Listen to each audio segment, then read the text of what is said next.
अमावस्या के दिन आपको लगता है कि हमारे पूर्वजों का उद्धार नहीं हुआ, हमारे पूर्वजों का कल्याण नहीं हुआ, कहीं अधोगति में कोई चला गया है, उसका बस एक बार, रोज नहीं जरूरत है, प्रतिदिन जरूरत ही नहीं है,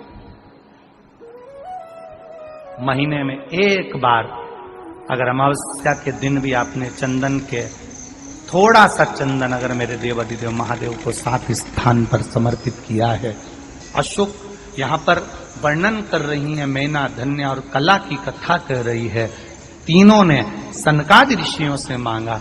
चंदन भगवान को अति प्रिय होता है और चंदन ही एक ऐसा होता है जो पितरों को भी प्रिय होता है, जिसका स्पर्श मात्र लगने से पूर्वजों का कल्याण हो जाता है, वो चंदन है।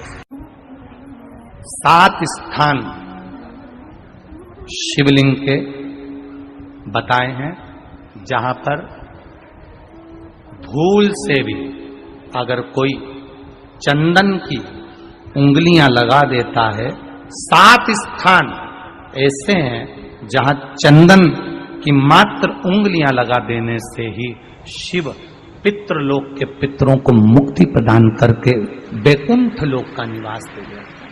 7 स्थान।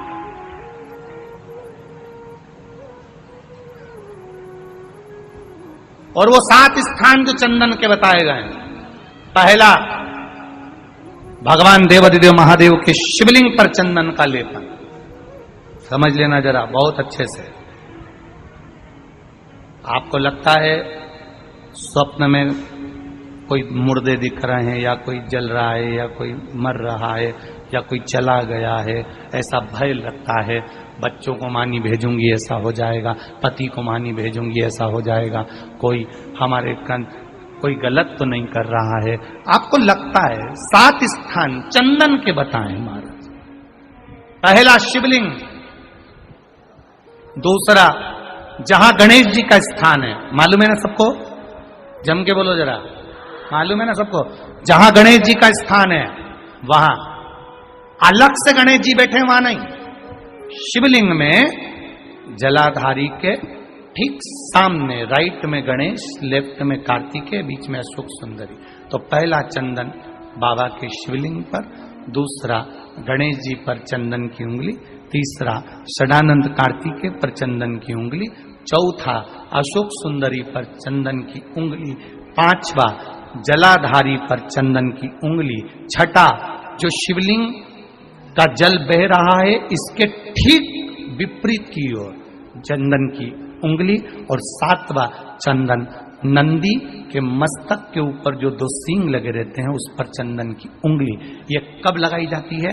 या तो अमावस्या के दिन आपको लगता है कि हमारे पूर्वजों का उद्धार नहीं हुआ, हमारे पूर्वजों का कल्याण नहीं हुआ, कहीं अधोगति में कोई चला गया है, उसका बस एक बार, रोज नहीं जरूरत है, प्रतिदिन जरूरत ही नहीं है,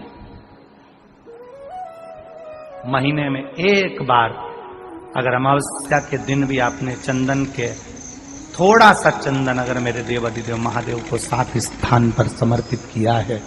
अशोक यहाँ पर वर्णन कर रही है, मैना, धन्य और कला की कथा कह रही है। तीनों ने सनकादि ऋषियों से मांगा। चंदन भगवान को अति प्रिय होता है और चंदन ही एक ऐसा होता है जो पितरों को भी प्रिय होता है, जिसका स्पर्श मात्र लगने से पूर्वजों का कल्याण हो जाता है, वो चंदन है। आपके घर में पितृदोष है, आपको ऐसा महसूस होता है, आपको लगता है, तो किसी भी नवरात्रि के पहले जो अमावस्या पड़ती है, मान लो अपन अमावस्या पड़ी, आप एक अंदाजा लगाइए, तो जिस दिन अमावस्या रहे उस दिन चावल की कटोरी में एक कपूर का टुकड़ा रख दीजिए महाराज, छोटा सा, और कपूर का टुकड़ा रखकर उस कपूर को दरवाजे के बाहर कटोरी में ही, चावल रखी हुई कटोरी में ही उसको पितरों का स्मरण कर कर जला दीजिए। और जलाने के बाद उस चावल को कहीं भी किसी भी वृक्ष की छांव में पक्षियों के लिए डाल दीजिए। शिव महापुराण की कथा कहती है, अगर मान लो पितृ आपको कष्ट दे रहे हैं पितृ आपको तकलीफ दे रहे हैं, कोई काम नहीं होने दे रहे हैं, या कहीं आपको ऐसा लगता है कि पितरों का दोष है, तो वो पितृ दोष देवी, अब ये जो आप करेंगे ये कब कर रहे हैं? अमावस्या के दिन आप उसको रख रहे हैं। अमावस्या के दिन उसको रखकर रात भर आपने रखा कपूर के साथ में, सुबह एकम पड़ गई, नवरात्रि लग गई, उसी दिन उसको जलाकर आपने पटक दिया। अर्थात उससे देवी और पितृ इन दोनों का आशीर्वाद जो प्राप्त होता है, तो घर में से पितृदोष समाप्त होकर लक्ष्मी की वृद्धि प्रारंभ हो जाती है, कार्य में सिद्धता आ जाती है। मान लो अगर पितृदोष है तो करो, नहीं है बड़े अलमस्ती से रहो, तो ये पितृदोष का स्मरण। तो यहाँ शास्त्र कह रहा है कि पितरों का जो लोक होता है, पितर जो लोक होता है, उस पितृलोक में 64 योगिनियां प्रवेश नहीं करती। शिव महापुराण कर रही है, शंकर की कथा कर रही है। एक छोटा सा उपाय अवश्य करिएगा।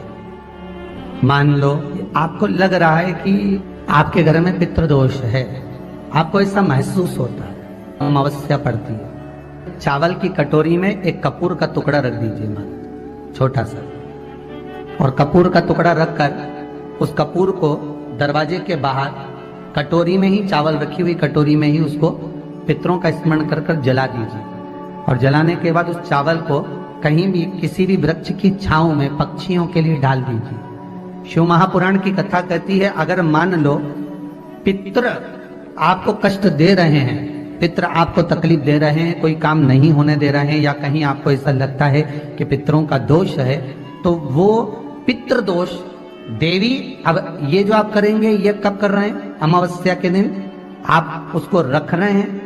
अमावस्या के दिन उसको रखकर रात भर आपने रखा कपूर के साथ में, सुबह एकम पड़ गई, उसी दिन उसको जलाकर आपने पटक दिया। अर्थात उससे देवी और पितृ इन दोनों का आशीर्वाद जो प्राप्त होता है, तो घर में से पितृदोष समाप्त होकर लक्ष्मी की वृद्धि प्रारंभ हो जाती है। अमावस्या के दिन प्रदोष काल में, प्रदोष के समय पर, प्रदोष काल में शाम के समय पर जाकर किसी भी नदी, तालाब, बावड़ी, कुआं, कहीं ना कहीं जो आपके पास में हो, वहां पर एक घी का दिया, बत्ती का मुंह दक्षिण की ओर कर कर अवश्य जला कर जाना, सारे पितृदोष समाप्त हो जाएगा। अगर नदी, तालाब, बावड़ी, कुआं नहीं है तो पीपल का वृक्ष हो या बेलपत्री का वृक्ष हो या बट का वृक्ष हो, उसके नीचे लगा दो प्रदोष काल में। पर अमावस्या के दिन लगाएं जरूर। क्यों? क्योंकि अमावस्या 16 दिन तक पितृ मृत्यु लोक में आने के बाद में भोजन ग्रहण करते हैं। अमावस्या के दिन पितृ शाम के समय प्रदोष काल में शंकर भगवान का नाम जाप कर कर नदी, तालाब, बावड़ी पर पानी पीने जाते हैं। वहां से जल का आचमन कर कर पितृ अपने लोक को चले जाते हैं प्रदोष काल के समय पर। इसलिए प्रदोष काल में जलाशय के पास में बावड़ी, कुआं, नदी, तालाब के किनारे पर दिया लगाया जाता है दक्षिण की ओर मुख कर कर बत्ती का, तो पितृ आशीर्वाद देते हुए जाते हैं कि फलो फूलो, आगे बढ़ो, उन्नति करो, तरक्की करो। ये पितरों का आशीर्वाद रहता है, पितरों का वर रहता है। आप देंगे, कुछ करा ना करा, फिर अमावस्या के दिन उस दिन दिया दक्षिण की ओर बाती का मुख कर कर। 7 स्थान ऐसे हैं जहां चंदन की मात्र उंगलियां लगा देने से ही शिव पितृलोक के पितरों को मुक्ति प्रदान करके बैकुंठ लोक का निवास देते हैं। 7 स्थान, और वो 7 स्थान जो चंदन के बताए गए, पहला भगवान देवाधिदेव महादेव के शिवलिंग पर चंदन का लेपन। समझ लेना जरा बहुत अच्छे से। आपको लगता है स्वप्न में कोई मुर्दे दिख रहे हैं, या कोई जल रहा है, या कोई मर रहा है, या कोई चला गया है, ऐसा भय लगता है, बच्चों को मानी भेजूंगी ऐसा हो जाएगा। जिनके यहाँ पितृदोष होता है, काल सर्प दोष होता है, वास्तु दोष होता है, उनको ज्यादा कुछ नहीं करना होना। महाराज एक बेल का फल लीजिए, उसके अंदर का जो गुर्दा होता है, अंदर का जो भाग होता है, उसको निकाल लीजिए, और उस बेल के फल में आटा सेक कर उसमें शक्कर मिलाकर उसको उसके अंदर भर लीजिए।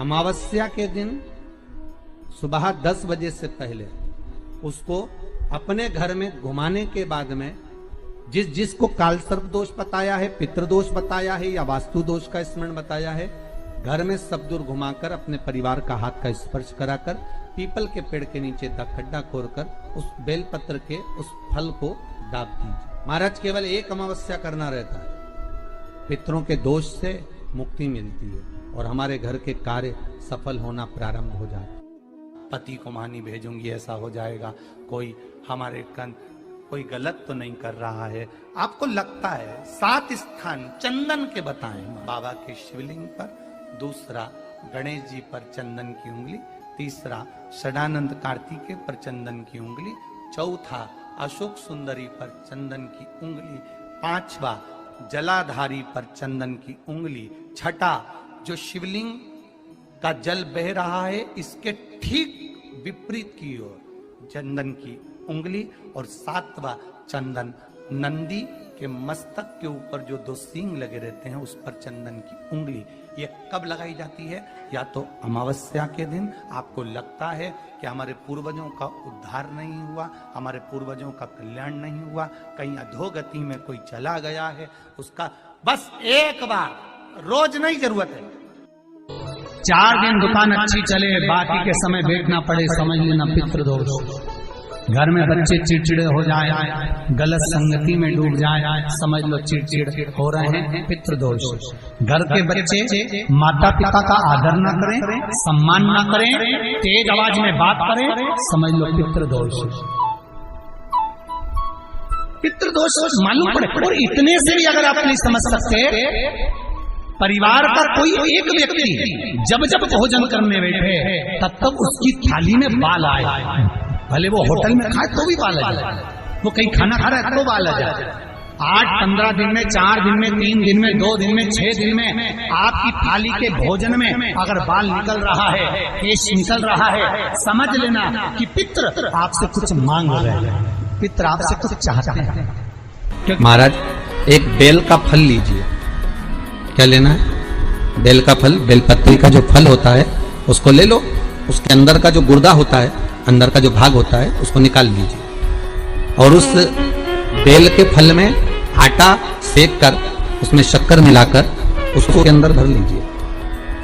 अमावस्या के दिन सुबह 10 बजे से पहले उस बेल फल में जिसमें तुमने पंजेरी भरी है, आटा सेक कर भरा है शक्कर के साथ में, उसको अपने घर में घुमाने के बाद में जिस जिसको काल सर्प दोष बताया है, पितृदोष बताया है या वास्तु दोष का स्मरण बताया है, घर में सब दूर घुमाकर अपने परिवार का हाथ का स्पर्श कराकर पीपल के पेड़ के नीचे खड्डा खोदकर उस बेलपत्र के उस फल को दाब दीजिए। महाराज केवल एक अमावस्या करना रहता है, पितरों के दोष से मुक्ति मिलती है और हमारे घर के कार्य सफल होना प्रारंभ हो जाते हैं। कार्य की सफलता होती है, कार्य में सफलता प्राप्त होने लगती है। हम तो कई बार कहते हैं महाराज जी, अगर ऐसा लगे किसी औषधि को आप ले रहे हैं, मालूम पड़े कि औषधि आपको लग नहीं रही है, शिव महापुराण की कथा कर रही है, मान लो औषधि आपको नहीं लग रही, आपने औषधि बहुत दिनों से ले रहे हो, कोई दवाई, मान लो आप किसी भी दवाई को ग्रहण कर रहे हैं और वो औषधि लगी नहीं रही है, वो शरीर को लगी नहीं पा रही और आप ठीक ही नहीं हो पा रहे, 15 दिन हो गए, 8 दिन हो गए, बताओ उतना की उतना ही कैटरीना है, उतना ही उतना अपना भरा हुआ, वही की वही लीवर, वही की वही किडनी, वही की वही स्मरण, समझ कुछ वही वही है, उतने की उतना ही। बीपी भी ऊंचा नीचा चल रहा है पर लेवल में नहीं आ रहा, शुगर भी लेवल में नहीं आ रही, तो प्रयास करा करो महाराज, बेलपत्री के फल का जो गुर्दा है, अंदर का जो भाग है फल का, उसको पानी में गला लीजिए और प्रदोष की प्रदोष, कम से कम प्रदोष नहीं हो और बीमारी जरा दवाई लगी नहीं रही हो तो बिना प्रदोष के भी कर सकते हो, उसको पानी में गलाइए, आधा घंटा पानी में, जैसे आपको सुबह मंदिर जाना है 10 बजे, तो सुबह स्नान कर कर कम से कम 6:30-7 बजे उसको पानी में गला दीजिए और उस बेले के फल का गुर्दा से गला हुआ पानी शिव जी को ले जाकर समर्पित कर दीजिए। महाराज उस पानी में से थोड़ा सा 1 चम्मच पानी शिव जी पे चढ़ा हुआ लेकर आ जाइए, उस पानी को जो बीमार व्यक्ति है उसको औषधि देने से पहले मात्र आधी चम्मच से भी आधा चम्मच उसको दे दीजिए। भगवान शंकर का श्री शिवाय नमस्तुभ्यम का जाप कर उस पानी को देने के बाद अगर आप औषधि देंगे तो ये पक्का है कि औषधि अपना कार्य करना प्रारंभ कर देगी और वो सुस्त होने